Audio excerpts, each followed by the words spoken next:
All right, so we're going to move into Unit 7, which deals with genetics. Starting with 7.1, which is going to give us a little bit of an introduction to genetics and talk about a few individuals that contributed to genetics and what they did.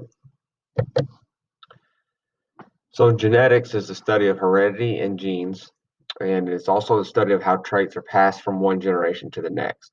And this is whether we're talking about humans or domesticated animals, really any organism that reproduces sexually or asexually for that matter.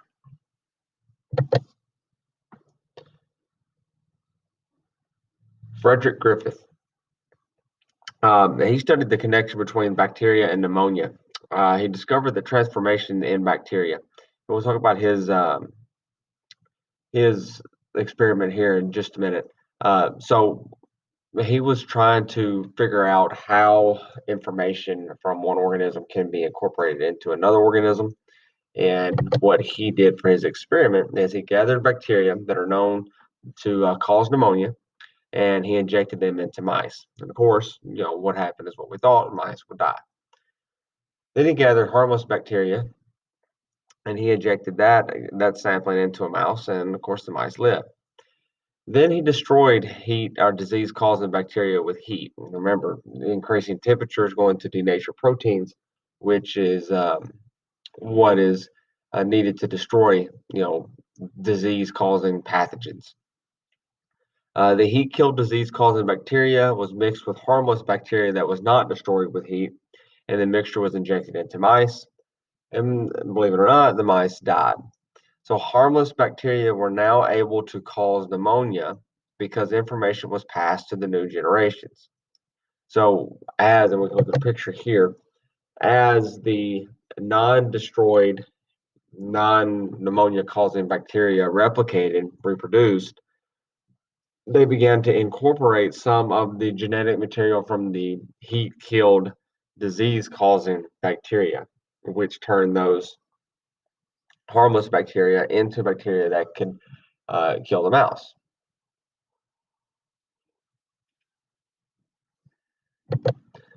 So transformation, and the end of this, is changes in the DNA of a cell because other DNA from outside of the cell is being introduced. So long story short, with Griffith's experiment is that he discovered transformation. He discovered that genetic material from one cell can be incorporated into another cell given the right circumstances. Next person is Oswald Avery. He studied and repeated Griffith's experiment. He isolated DNA as a molecule that transmits hereditary information. With his experiment, he isolated DNA by dissolving other parts of the cell that pass genetic information, namely the proteins. Remember, we talked about how proteins kind of drive everything.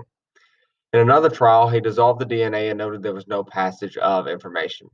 And so one trial dissolved everything but the DNA. In another trial, he dissolved the DNA. In the trial where he dissolved the DNA, no genetic information was passed on, leading him to believe and discover that DNA is the molecule that transmits that genetic information. Alfred Hershey and Martha Chase, they definitively concluded that DNA is a molecule that transmits hereditary information. And their experiment gets a little bit more complex. All right, so it starts with the bacteriophage. So bacteriophage are viruses that attack bacteria.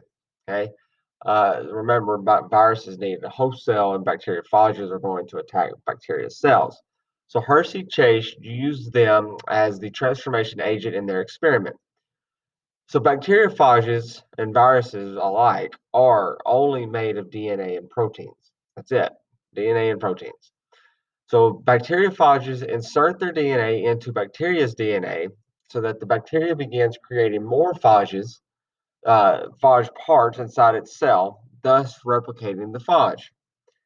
At a certain time, the phages will release from the bacteria's cell, destroying the cell and spreading the phages to attack more bacteria. And that's just a review of how we talked about the life cycle of a virus. So their experiment consisted of two radioactive isotopes of an element. So you have S35, sulfur 35, and you have P32, phosphorus 32. So to start out, they injected bacteriophages with S35.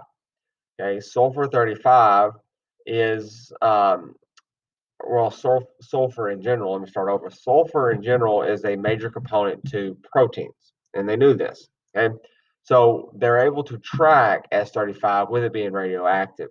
So they injected S35 into bacteriophages, and that S35 became part of the proteins. Okay, so these phages that was injected and had incorporated S35 were allowed to attack bacteria. When the phages were removed, there was no trace of S35 in the bacteria cells, meaning that proteins were not the molecule that were passed from the virus to the bacteria.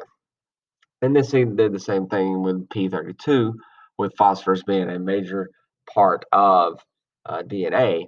And the phages were then allowed to attack bacteria. And when the phages were removed, P32 was still found in the bacterial cells that was also injected into the virus, leading Hershey Chase to discover definitively that DNA is the genetic material, or the molecule rather, that is passed from cell to cell. And here you can see just a visual diagram of what they did.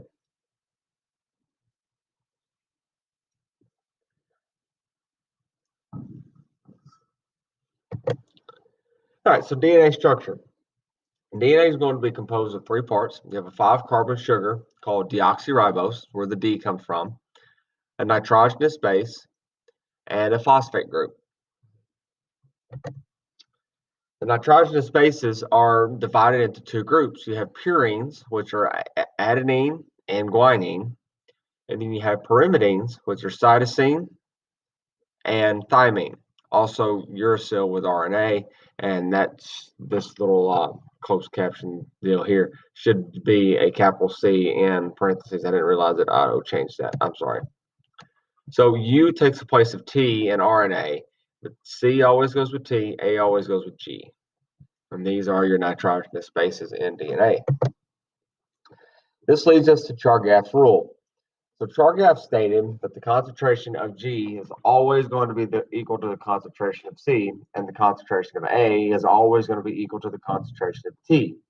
So if the concentration of one is known, then you can calculate all four. If you know that 100% is a whole and you're given one, and that one is equal to one, and then the other, what's left, is you subtract that from 100, divide it by 2. You see where I'm going with this. Okay, so big thing to remember is that the number of G's have to equal the number of C's. The number of A's have to equal the number of T's. Rosalind Franklin. So Rosalind Franklin used a technique known as X-ray diffraction in order to discover the helical nature of DNA.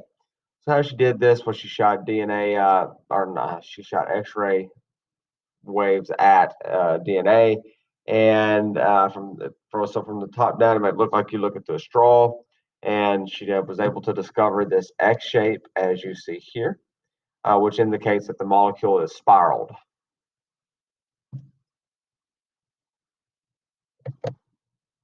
Watson and Crick relied heavily on the work of those before them, including Rosalind Franklin, to construct a 3D model of DNA. So they used these models to show the DNA shape was a double helix with two strands. So sugars and phosphates form the backbone, or the sides of the ladder of the molecule. These are going to be held together. That should be bi, not bu. These are held together by covalent bonds. So the sides are the backbone of the ladder. So in this picture, the orangey red one and the green ribbon-looking structures are the sugar phosphate backbone. So the bases are linked together with a hydrogen bond. So your nitrogenous bases, C's and G's and A's and T's, are linked together with a hydrogen bond. Each base pair is paired with its complementary base. So again, A is always with T, and C is always with G. And that is the end of 7.1. So be sure you complete the form that goes with this, and if you need anything, let me know. Thank you.